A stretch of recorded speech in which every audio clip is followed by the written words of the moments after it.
Hello and welcome students, Gyanjyoti coaching সেন্টারের পক্ষ থেকে তোমাদের সকলকে আরও একবার স্বাগত। আমি যেহেতু প্রত্যেক দিন কিন্তু এখন তোমাদের সামনে 3 মার্কসের কোশ্চেন্সগুলো নিয়ে আলোচনা করছি, তো সেই মতোই কিন্তু আজকে আরও 4টা কোশ্চেন্স নিয়ে এসেছি, যেটা কিন্তু 3 মার্কসের।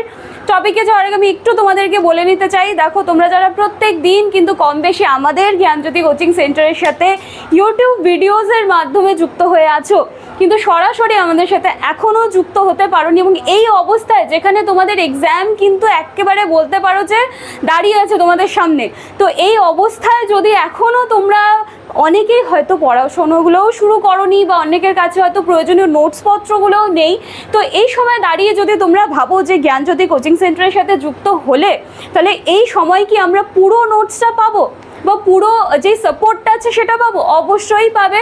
এই সময় দাঁড়িয়েও কিন্তু তোমরা যদি আমাদের সাথে যুক্ত হয়ে যাও তাহলে কিন্তু পুরো নোটস তোমাদেরকে প্রোভাইড করা হবে।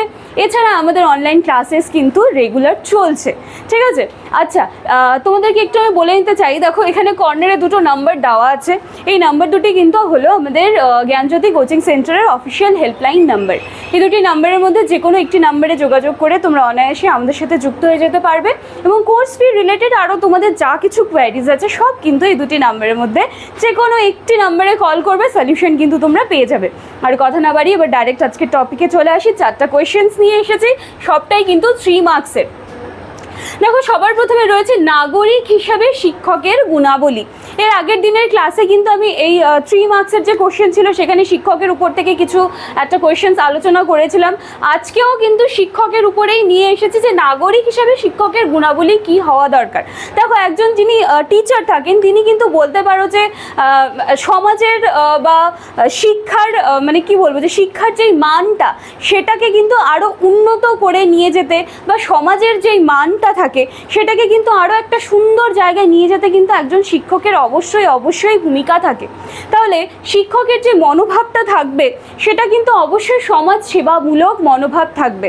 শুধুমাত্র শিক্ষার যে গণ্ডি আছে, শিক্ষক যেন সেই শিক্ষার গণ্ডির মধ্যে আবদ্ধই না থেকে তারপরে তার আগে গিয়েও যেন সমাজকে কি করে আরও একটা সুন্দর জায়গায় নিয়ে যেতে হয় বা একটা সুন্দর সমাজের জন্য আরও যা কিছু করণীয় সমস্তটাই কিন্তু একজন শিক্ষকের দায়িত্বের মধ্যে পড়ে।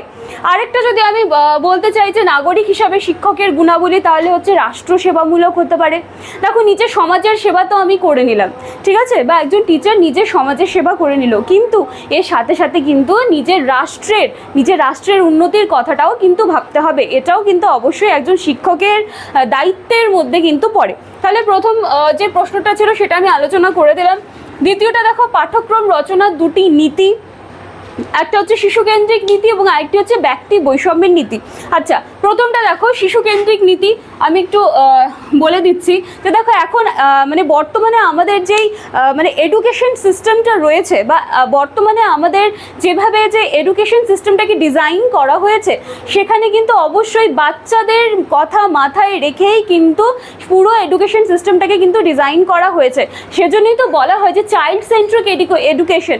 মানে কি? মানে হচ্ছে তার মধ্যমণি হচ্ছে শিক্ষার্থী, তার কিসে রুচি, তার কিসে আগ্রহ, কোন কোন বিষয়ে সে শিখতে চায় বা কিভাবে সে শিখতে চায়, কিভাবে শেখালে আরও ভালোভাবে সে শিখতে পারবে, তার কথা মাথায় রেখেই কিন্তু সমস্ত কিছু বলো, পাঠ্যক্রম বলো, শিক্ষা ব্যবস্থা বলো, সমস্তটাই কিন্তু তার কথা মাথায় রেখে তৈরি করা হয়। সেজন্য বলা হচ্ছে যে পাঠ্যক্রম যে রচনা করব তার প্রথম নীতি হচ্ছে শিশুকেন্দ্রিক নীতি এবং দ্বিতীয় নীতিটা হচ্ছে ব্যক্তি বৈষম্যের নীতি। তার মানে কি?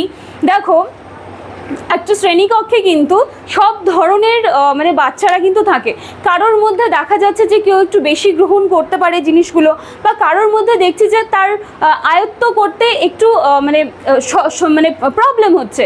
তো এই ক্ষেত্রে দাঁড়িয়ে কিন্তু প্রত্যেকটা বাচ্চা যেভাবে গ্রহণ করতে চায় তাকে কিন্তু সেভাবেই শিখিয়ে সুন্দরভাবে গড়ে তোলার কিন্তু একটা কি বলবো দায়িত্ব বলো বা রেসপন্সিবিলিটি বলো, কিন্তু সেটা কিন্তু পাঠ্যক্রমের উপর কিন্তু থেকে যাচ্ছে। আচ্ছা, এরপরে 3 নম্বর হচ্ছে পাঠ্যক্রমের সংজ্ঞা দাও। পাঠ্যক্রমের সংজ্ঞা দাও হচ্ছে পাঠ্যক্রম হচ্ছে সেই বৈচিত্র্যপূর্ণ অভিজ্ঞতার সমষ্টি যেখানে শিক্ষকের তত্ত্বাবধানে শিক্ষার্থীকে শিক্ষা গ্রহণ করতে হয় এবং শিক্ষা গ্রহণের শেষে কিন্তু সে একটা সুন্দর ব্যক্তিত্বের অধিকারী হয়ে ওঠে। ঠিক আছে, 3 মার্কসে যদি বলতে হয় এভাবেই কিন্তু তোমরা একটু আলোচনা করে দিতে পারো। আচ্ছা, এরপরে দেখো সহপাঠক্রমিক কার্যাবলীর অর্থ কি? সহপাঠক্রমিক কার্যাবলী এর মানে কি? এটা কিন্তু পাঠ্যক্রমের অন্তর্ভুক্ত নয়, কিন্তু এটা আবার দরকার আছে কিসের জন্য? শিশুদের মনে করো যে নানান ধরনের যে অ্যাক্টিভিটিসগুলো আছে, শরীর মনের সর্বাঙ্গীন বিকাশ, পরিচর্যা, এই সমস্ত কিছুর জন্য কিন্তু এই সহপাঠক্রমিক কার্যাবলীর কিন্তু একটা দরকার রয়েছে। তাহলে চলো, এই ছিল আজকের ক্লাস। 4টা কোয়েশ্চেন্স নিয়ে আমি এসেছিলাম, সবটাই কিন্তু 3 মার্কসের আমি আলোচনা করে দিলাম। পরবর্তী দিনের ক্লাসে আবার 3 মার্কসের কিছু কোয়েশ্চেন্স নিয়ে তোমাদের সামনে চলে আসবো। দেখা হচ্ছে নেক্সট দিনের ক্লাসে। Thank you.